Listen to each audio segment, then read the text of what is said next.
In the spring of 1943, the war in the Pacific had entered a brutal, grinding phase where victory depended less on grand strategy and more on nerve, endurance, and the ability to fight at close range in darkness.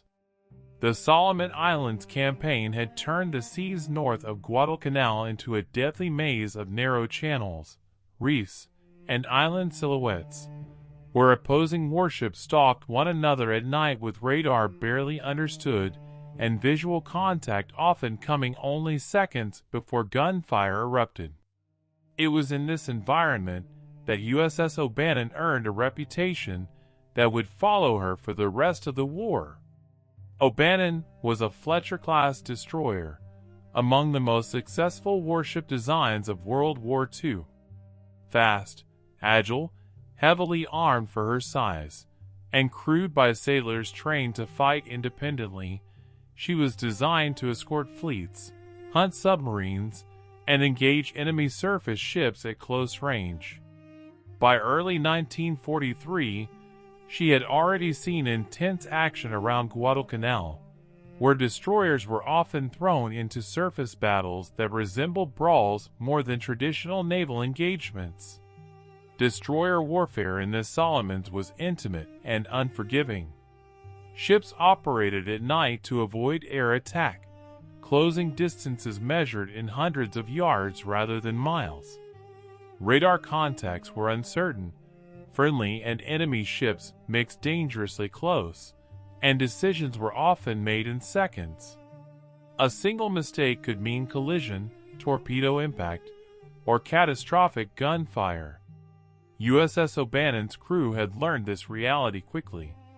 They were young, aggressive, and already battle-hardened. The ship had earned the nickname Lucky-o, not because she avoided danger, but because she repeatedly survived situations that should have destroyed her. That reputation was earned through relentless operations, night patrols, and constant readiness. On the night of April 5, 1943, O'Bannon was operating in the waters north of Guadalcanal alongside USS Strong. The mission was routine in theory but deadly in practice. Patrol and intercept enemy vessels attempting to reinforce or resupply Japanese forces on the islands. Japanese submarines were especially active in these waters, often surfacing at night to recharge batteries and move into attack positions. Shortly after midnight, O'Bannon's radar detected a contact ahead. As the destroyer closed the distance, lookouts began to pick up the faint outline of a low, dark shape on the water's surface. It was a Japanese submarine, later identified as RO-34, operating on the surface, likely unaware that American destroyers were nearby. What followed was one of the strangest and most famous encounters in naval history, not because of what was planned, but because of what happened when everything went wrong at once. O'Bannon closed in aggressively, attempting to ram the submarine or fire at point-blank range. In the darkness, distances collapsed faster than expected. The destroyer came alongside the submarine at an absurdly close range, so close that crewmen later recalled seeing Japanese sailors on the deck, some reportedly in casual clothing, scrambling in confusion as alarms sounded. At this range, O'Bannon encountered a problem no training manual could fully prepare for. Her main guns could not depress low enough to engage the submarine's deck effectively. The angle was wrong. The range was wrong. The engagement geometry had collapsed into chaos. For a brief moment, both vessels were effectively frozen, side by side in the dark Pacific, crews staring at one another across a few dozen feet of water. On the submarine's deck, Japanese sailors rushed to man their own deck gun. On O'Bannon, officers shouted orders, trying to back the ship clear enough to bring guns to bear. Seconds mattered. Whoever acted first would likely survive. It was during these moments that the now legendary Potato Incident occurred. Accounts from multiple O'Bannon crew members agree on the essential detail. Sailors grabbed whatever they could to disrupt the Japanese crew's attempt to fight back. According to several first-hand recollections, including those from enlisted men who were present, potatoes from nearby storage bins were thrown at the submarine's deck. The act was not planned. It was not tactical brilliance in the traditional sense. It was instinctive, desperate improvisation. In the darkness, with adrenaline high and grenades expected at any moment, the Japanese sailors reportedly reacted as though the objects hitting their deck were explosive. Some accounts describe them throwing the potatoes back or scrambling to avoid what they believed were live grenades. Whether every detail of those reactions is exact or slightly exaggerated by memory, the effect was real. It disrupted the submarine crew at the critical moment. That disruption bought O'Bannon time. The destroyer backed away, engines churning, creating just enough distance to bring her weapons to bear. Once clear, O'Bannon opened fire. Her guns raked the submarine's conning tower, damaging it severely. RO-34 attempted to dive, but the damage limited its ability to escape. The submarine submerged, wounded and vulnerable, slipping away beneath the surface. It was not sunk at night. That fact matters because it separates legend from history. For days later, on April 9th, O'Bannon and USS Strong encountered RO-34 again. This time, there was no confusion, no improvised distractions. The submarine was detected, attacked with gunfire and depth charges, and ultimately destroyed. The sinking was the result of disciplined anti-submarine warfare, not vegetables. But by then, the story had already begun to grow.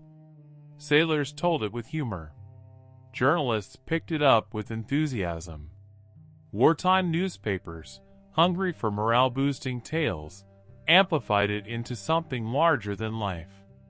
Headlines suggested submarines defeated by potatoes, ingenuity triumphing over steel. The Maine Potato Growers Association embraced the story, sending a plaque to O'Bannon praising the crew's ingenuity in using our now proud potato. The ship's legend spread across the fleet. Even O'Bannon's commanding officer later tried to temper the myth, explaining that the story had grown far beyond its origins. He acknowledged the incident but emphasized that the submarine had been sunk by gunfire and depth charges, not by thrown produce. Yet the legend endured because it captured something true about destroyer warfare in the Pacific. It reflected the chaos, the closeness, the improvisation, and the raw human element of naval combat where plans often dissolved in seconds and survival depended on initiative. And this was only one night in O'Bannon's long war.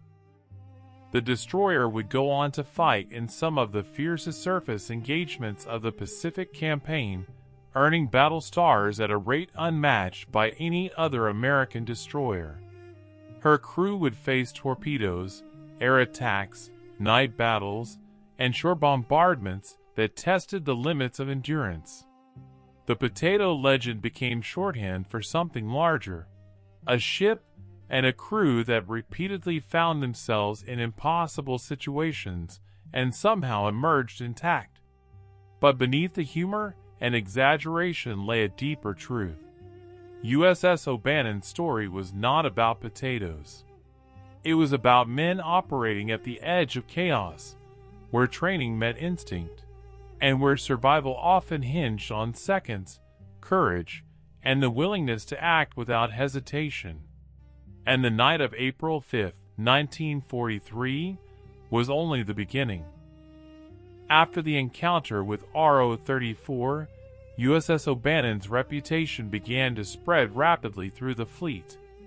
Sailors talked. Officers took notice. In a war where destroyers were often treated as expendable tools, O'Bannon was becoming something else entirely, a ship trusted with the hardest assignments.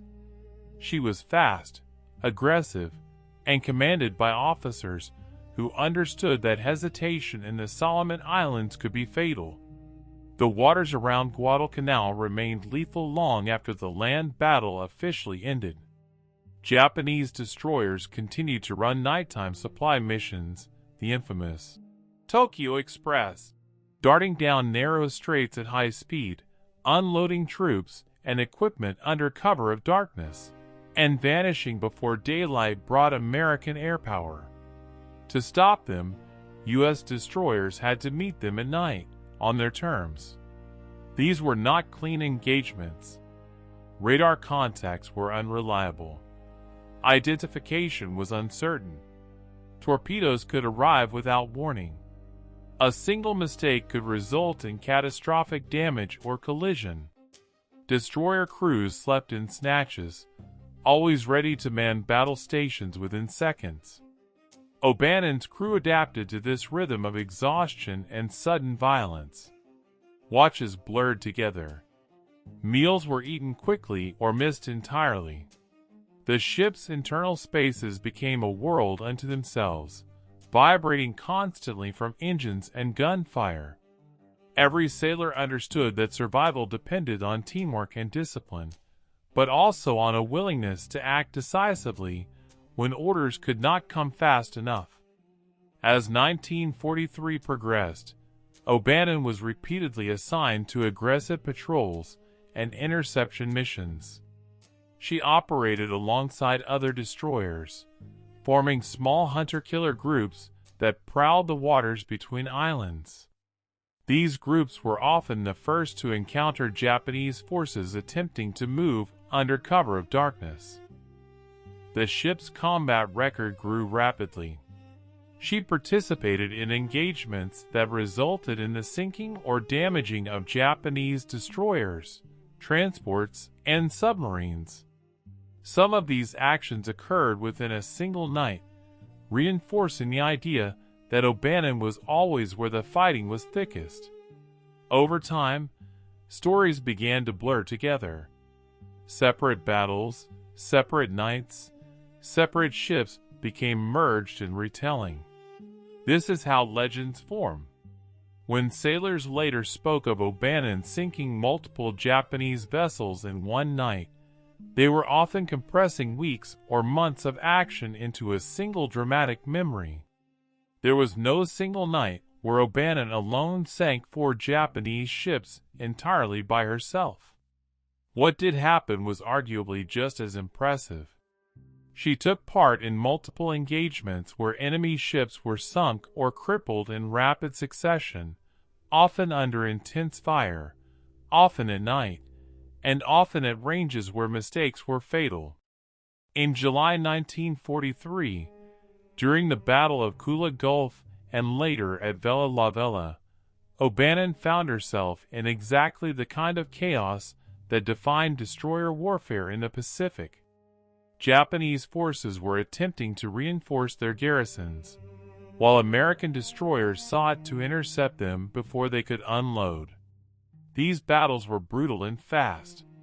Torpedoes streaked through black water, invisible until impact. Gunfire flashed at close range, illuminating ships for seconds at a time. Commanders made life-or-death decisions based on partial radar plots and shouted reports. In one such engagement, O'Bannon maneuvered aggressively, firing on enemy vessels while evading torpedoes that passed dangerously close. Her guns roared repeatedly through the night, contributing to the destruction of Japanese ships attempting to escape or return fire. Damage was a constant threat. Destroyers were thin-skinned compared to cruisers or battleships. A single hit could disable engines, knock out weapons, or ignite fires below decks. O'Bannon avoided catastrophic damage through a combination of skill, luck, and relentless maneuvering. The crew learned to fight fires instinctively. Damage control teams responded automatically, sealing compartments, shoring up bulkheads, and extinguishing flames while the ship remained engaged. Every sailor knew his role, because there was no time to hesitate. It was during these months that O'Bannon earned her reputation as the most decorated American destroyer of the war. Battle stars accumulated not because she avoided danger, but because she repeatedly entered it and survived. Yet beneath the official records, another story was unfolding. The psychological toll of constant combat was enormous. Sailors lived with the knowledge that a single torpedo could erase the ship in seconds. They saw other destroyers disappear in explosions that left no survivors. Names of sister ships were crossed off charts and lists. The potato legend persisted not just because it was humorous, but because it offered a rare moment of levity in an otherwise relentless war. It reminded sailors that improvisation and human instinct could still matter amid steel and explosives. The legend also masked a darker truth. The same ships celebrated for throwing potatoes had spent countless nights firing shells into unseen enemy ships, knowing that every hit meant men dying on the other side. Destroyer warfare left little room for distance or abstraction. It was personal, even when fought at sea. As O'Bannon continued operations, her crew changed. Casualties, transfers, and rotations slowly altered the faces aboard, but the ship's identity remained. New sailors learned quickly. The culture of aggressiveness and readiness was passed down through example. By late 1943, O'Bannon was no longer just a destroyer. She was a veteran of the most dangerous naval campaign of the war. Her presence reassured other ships. Her commanders trusted her in situations where failure was not an option. The stories told about her grew larger with time. Broken torpedo tubes, grenades used against shore positions, impossible odds overcome through sheer audacity. Some details were true, others were embellished, but all of them reflected a deeper reality. O'Bannon was constantly operating at the edge of what a destroyer and her crew could endure. The war did not slow down. If anything, it intensified. New operations loomed. New islands awaited invasion. And O'Bannon would be there, as she always was, steaming into the darkness ahead of the fleet. The legend of potatoes was already part of naval lore. But the most dangerous chapters of O'Bannon's war were still ahead, where courage would be tested not by humor or improvisation, but by relentless combat against an enemy that refused to yield. And in those battles, the line between myth and reality would blur even further. As the Pacific War expanded beyond Guadalcanal, USS O'Bannon found herself increasingly involved in operations that blurred the line between naval and ground combat. The destroyer's role was no longer limited to hunting submarines or engaging enemy ships at night. She was now supporting amphibious landings, bombarding shore positions, and operating close enough to hostile coastlines that rifle and machine gun fire became a genuine threat. This was a dangerous evolution of destroyer warfare. The closer a ship moved to shore, the more vulnerable it became. Enemy artillery, mortars, and concealed machine gun nests could engage from positions difficult to detect or suppress from the sea. Yet destroyers, like O'Bannon, were repeatedly ordered in close because they were fast, accurate, and expendable in a way larger ships were not. By mid to late 1943, O'Bannon had become deeply involved in operations across New Guinea and the Solomon Islands, where Japanese forces relied heavily on concealed shore defenses to contest Allied landings. Jungle-covered coastlines hid bunkers, trenches, and gun pits that could survive preliminary bombardments and open fire once landing craft approached. During several of these operations, destroyers were forced to close to extremely short ranges to provide direct fire support. In some cases, this brought them so close that sailors could see muzzle flashes from the shore. Machine gun rounds occasionally struck the superstructure. Shrapnel rattled against hull plating. The idea of a clean separation between sea and land combat disappeared entirely. It was during one such operation that O'Bannon's crew became involved in a rare but documented practice: the use of shipboard landing parties to deal with stubborn enemy positions that could not be neutralized from the water alone. Destroyers carried small arms, grenades, and trained sailors capable of forming ad hoc assault teams when required. These were not formal infantry units. They were sailors who understood weapons, demolition, and close combat well enough to be trusted ashore when circumstances demanded it.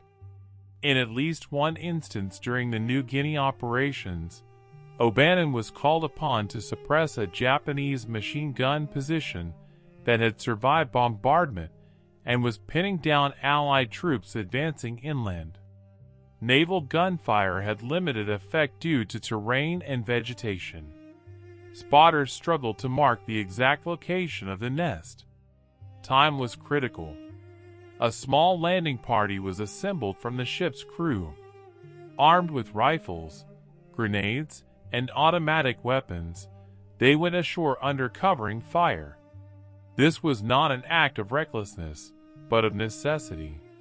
The position had to be silenced, and conventional means were failing.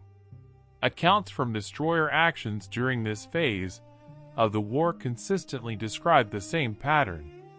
Landing parties moved cautiously through jungle terrain, guided by Marines or Army units already engaged. Machine gun nests were often concealed in log bunkers or earthworks reinforced with timber and coral. Grenades were one of the few reliable ways to neutralize them. In close combat, grenades were devastating. Thrown accurately into firing apertures or trenches, they forced defenders to abandon positions or were lethal outright. This was not glamorous combat. It was violent, fast, and intimate. Sailors trained for shipboard duty suddenly found themselves fighting like infantry.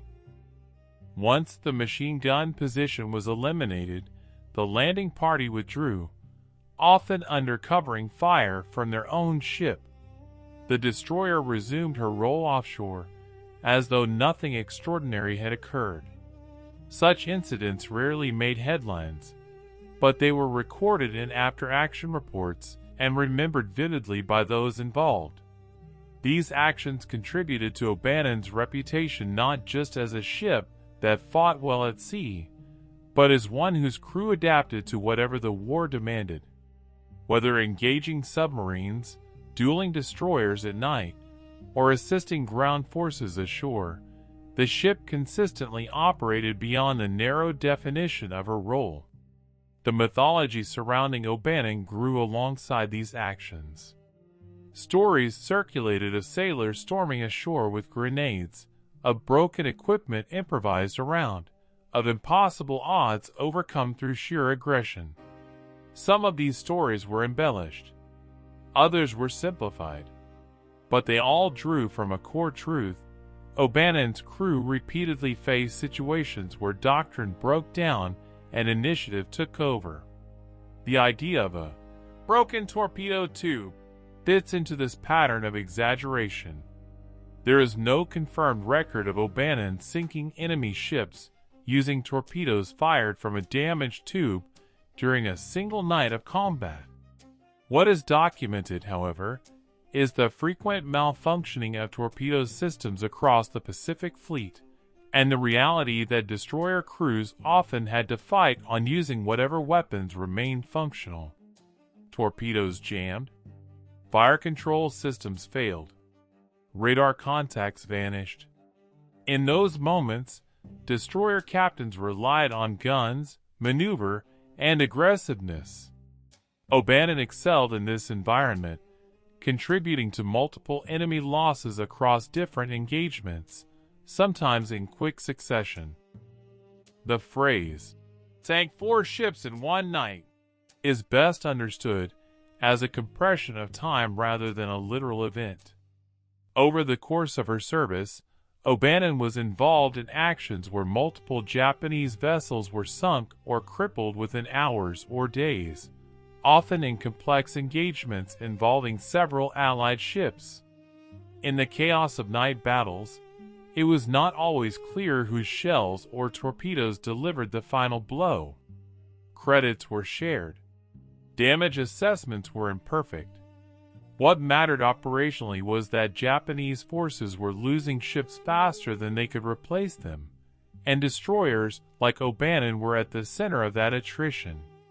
By late 1943, the cumulative effect of these actions was unmistakable.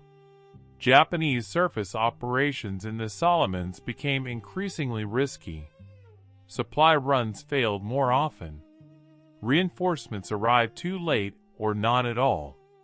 The destroyer battles that once favored the Japanese gradually tilted in the Allies' favor. O'Bannon's crew felt this shift.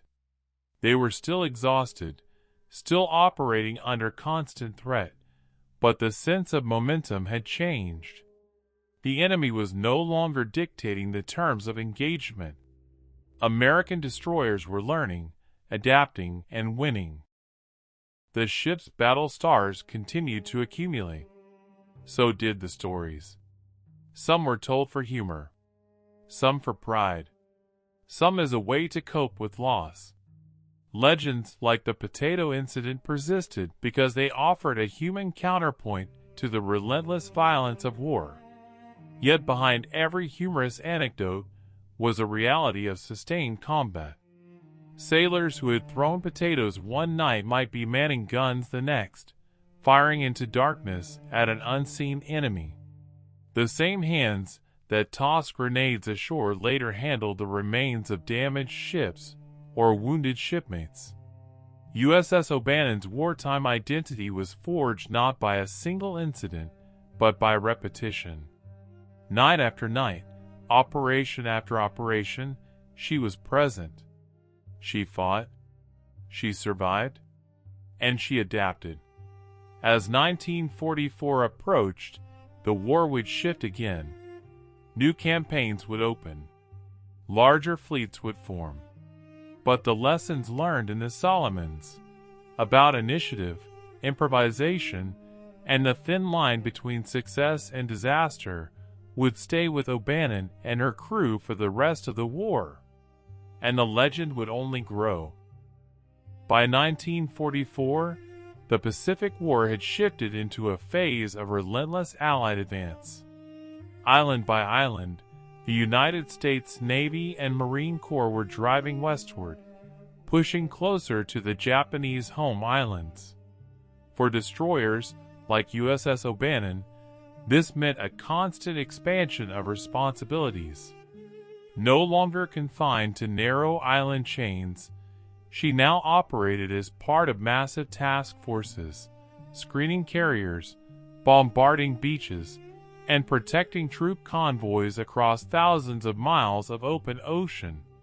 Despite the scale of these operations, destroyer combat remained personal. Even within a vast fleet, O'Bannon often found herself operating independently or in small groups, executing missions that demanded precision and aggression. The lessons learned in the Solomons did not fade. They became doctrine, shaping how American destroyers fought for the remainder of the war. O'Bannon participated in operations across the Central Pacific, where amphibious assaults were conducted against heavily fortified islands. These battles required naval gunfire support on an unprecedented scale. Destroyers were tasked with moving dangerously close to shore, sometimes within a few thousand yards, to deliver accurate fire against enemy positions. Japanese defenders had adapted as well. They learned to conceal guns in caves, tunnels, and reinforce bunkers that could survive bombardment. Machine gun nests were often positioned to enfilade beaches, cutting down landing forces unless silenced quickly.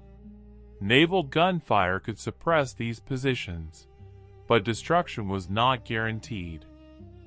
In these moments, destroyers became lifelines. Their rapid-fire guns could shift targets instantly, responding to calls from shore observers. O'Bannon's gunnery crews worked under intense pressure, adjusting fire based on shouted coordinates and visual cues from smoke and explosions. At times, the ship drew direct enemy fire. Shore batteries occasionally returned fire, splashes rising close aboard. The thin hull of a destroyer offered little protection. One well-placed shell could cripple engines or detonate magazines. Damage control drills were constant, ingrained into muscle memory. O'Bannon's survival through these operations further reinforced her reputation. She was present at landings where other ships took damage. She screened carriers under threat of air attack. She escorted vulnerable supply ships through submarine-infested waters. Her anti-aircraft gunners saw increasing action as Japanese air tactics grew more desperate.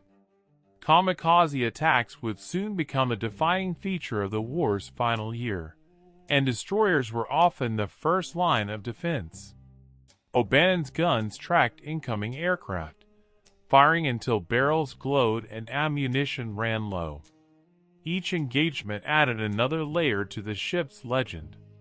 Sailors rotated in and out, but the ship's culture remained constant: readiness, aggression, and adaptability.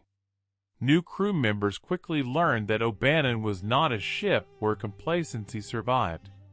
Meanwhile, the stories continued to circulate.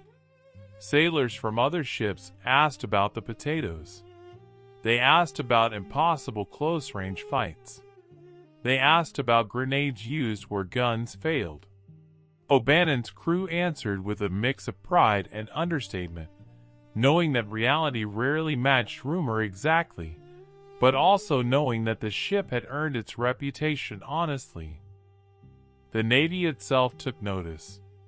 O'Bannon accumulated battle stars at a pace unmatched by any other American destroyer. 17 in total, each one representing a campaign where the ship had faced danger and emerged intact. She was awarded a Presidential Unit Citation, a rare honor recognizing extraordinary heroism in action. By the final year of the war, O'Bannon had become a veteran in a fleet increasingly filled with newer ships and less experienced crews. Her officers were trusted with complex missions. Her crew was relied upon in moments where failure could cost lives. Yet even as victory seemed increasingly inevitable, the danger did not diminish. Japanese resistance stiffened in places. Air attacks grew more suicidal. Submarines remained a threat. The war demanded constant vigilance until the very end. When the fighting finally ceased in 1945, O'Bannon had survived everything the Pacific War could throw at a destroyer. She had faced submarines at point-blank range, engaged enemy ships in night battles, supported amphibious landings, and sent sailors ashore to deal with threats guns could not reach. The war left marks. Scars on the hull. Names remembered and lost. Experiences that could never fully be explained to those who had not been there. In the post-war years, the story of USS O'Bannon began to settle into history. Official records preserved her actions in careful language: engagements, patrols, sinkings, citations. But the human side survived mostly through memory and retelling. The potato legend endured because it symbolized something essential. Not that a submarine was defeated by vegetables, but that in the chaos of war, ingenuity mattered. that sailors sometimes survived not because everything worked as designed, but because someone acted decisively when nothing did. Historians later revisited the story, separating fact from embellishment. They confirmed that potatoes were thrown. They confirmed that the submarine was damaged and later sunk by conventional means. They dismissed the idea that produce alone won the engagement, while acknowledging the incident's real impact. This balance between myth and reality defines much of wartime history. Legends simplify. Records complicate. Truth often lives somewhere between, shaped by fear, humor, and time. USS O'Bannon's story is strongest where myth and fact overlap. A destroyer that fought relentlessly. A crew that adapted under pressure. A ship that repeatedly found itself in impossible situations and emerged intact. As the Navy transitioned into peacetime, O'Bannon's service came to an end. She was eventually decommissioned, her days of night battles and shore bombardments finished. But her legacy remained. Among destroyer men, her name became shorthand for excellence. Among historians, she stood as an example of what Fletcher-class destroyers achieved. And among sailors who had served aboard her, she was remembered as a ship that demanded everything and gave them something unforgettable in return. The war moved on. New conflicts arose. New ships replaced old ones. But the legend of USS O'Bannon remained anchored in the Pacific night, where destroyers fought at knife range, and where sometimes, against all expectation, a handful of potatoes helped tip the balance. When the war finally ended, USS O'Bannon returned home not as a symbol crafted by propaganda, but as a ship whose reputation had been earned inch by inch, night by night, and engagement by engagement. Her decks had been walked by multiple generations of sailors over the course of the Pacific Campaign, men who had learned the realities of naval combat not from manuals, but from sudden radar contacts, exploding shells, and moments where seconds decided survival. In the immediate aftermath of Japan's surrender, the U.S. Navy began the long process of demobilization. Thousands of ships that had been rushed into service during the war were now surplus to peacetime needs. Destroyers, despite their versatility, were among the first to feel the shift. Many were worn down by years of non-stop operations, their machinery strained, their crews exhausted. O'Bannon was no exception. She had operated almost continuously in forward areas, enduring salt corrosion, battle damage, and the cumulative wear of high-speed maneuvering and heavy firing. Yet compared to many of her contemporaries, she remained remarkably intact. This durability was itself a testament to her crew's discipline and the Fletcher-class design's resilience. As sailors rotated off the ship and returned to civilian life, stories followed them home. Some were told in quiet moments, others over drinks, and still others in letters or interviews years later. The potato incident became one of the most frequently repeated tales, partly because it captured the absurdity of war as much as its danger. For veterans, the story was never about humor alone. It was about proximity, the terrifying closeness of combat, the realization that modern naval warfare, for all its machinery and firepower, could still collapse into something primal and chaotic. Two enemy vessels nearly touching in the dark. Men reacting on instinct. Survival hinging on hesitation or initiative. This is where the legend took root. Wartime journalism, hungry for morale-boosting stories, amplified the anecdote. Headlines exaggerated details. Simplified versions spread. Soon, The idea that a submarine had been defeated by potatoes alone began to circulate, divorced from the actual sequence of events. The Navy, to its credit, never officially endorsed the exaggeration. Ship logs, action reports, and post-war analyses made clear that the RO-34 was damaged by gunfire and sunk days later by coordinated action involving depth charges. The potatoes were real, but they were a moment, not the weapon. Still, legends have a life of their own. Even the Maine Potato Growers Association leaned into the story, sending O'Bannon a plaque celebrating the ingenuity of American sailors and the humble potato's contribution to victory. The crew accepted it with good humor, fully aware of the gap between myth and reality. What mattered more was what the story represented. USS O'Bannon was never defined by a single night. She earned her distinction through sustained combat across multiple campaigns. 17 battle stars did not come from luck or coincidence. They came from repeated exposure to danger and repeated performance under pressure. In the Solomons, she faced night actions where radar screens were crowded and identification was uncertain. In later operations, she shielded carriers that represented the core of American power in the Pacific. She bombarded shores that bristled with hidden guns. She escorted vulnerable ships carrying troops and supplies essential to the advance. Her crew adapted constantly. As Japanese tactics evolved, so did American responses.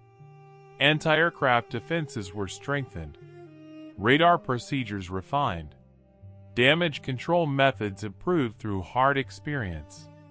O'Bannon's survival was not passive, it was earned through learning and adjustment. The image of destroyers charging into battle often focuses on speed and aggression, but endurance mattered just as much. Long hours at general quarters, sleepless nights, heat, humidity, and fear. O'Bannon sailors lived in a world where mistakes were unforgiving, and where discipline was the difference between returning home and becoming a name on a casualty list. After decommissioning, O'Bannon's physical presence faded, but her place in naval history did not. Historians examining the Pacific War often point to destroyers as the unsung backbone of the fleet. They were everywhere and nowhere at once, performing tasks too dangerous or too mundane for larger ships. O'Bannon exemplified this role. She was not the largest ship, nor the most heavily armed, but she was consistently where the fighting was hardest.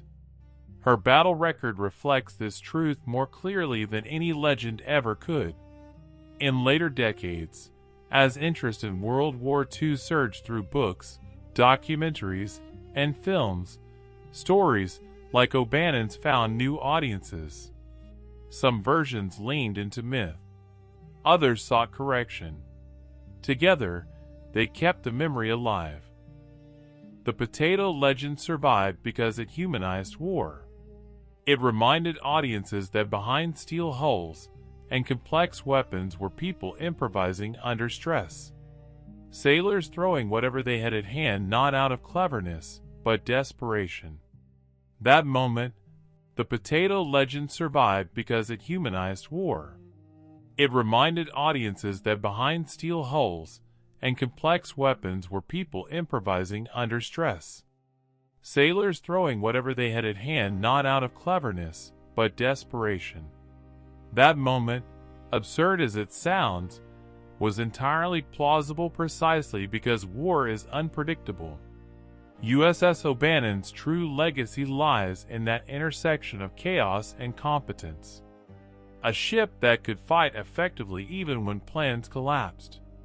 A crew that trusted one another enough to act without orders when circumstances demanded it. By the time historians and veterans alike look back, the line between legend and fact no longer needed rigid policing. Both had value. The facts preserved accuracy. The legends preserved memory. Today, USS O'Bannon stands as more than a story about potatoes or close encounters. She represents the countless destroyers and crews whose actions rarely made headlines, but whose efforts were indispensable.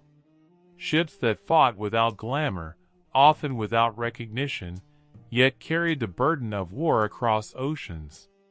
Her name remains attached to one of the most decorated destroyers in U.S. Navy history, not because of a single dramatic moment, but because of sustained excellence under fire. The potato legend may draw attention, but it is the years of service, the battle stars, and the lives protected that define her place in history. In the end, USS O'Bannon did what destroyers were built to do. She closed with the enemy. She adapted when weapons failed. She survived when others did not.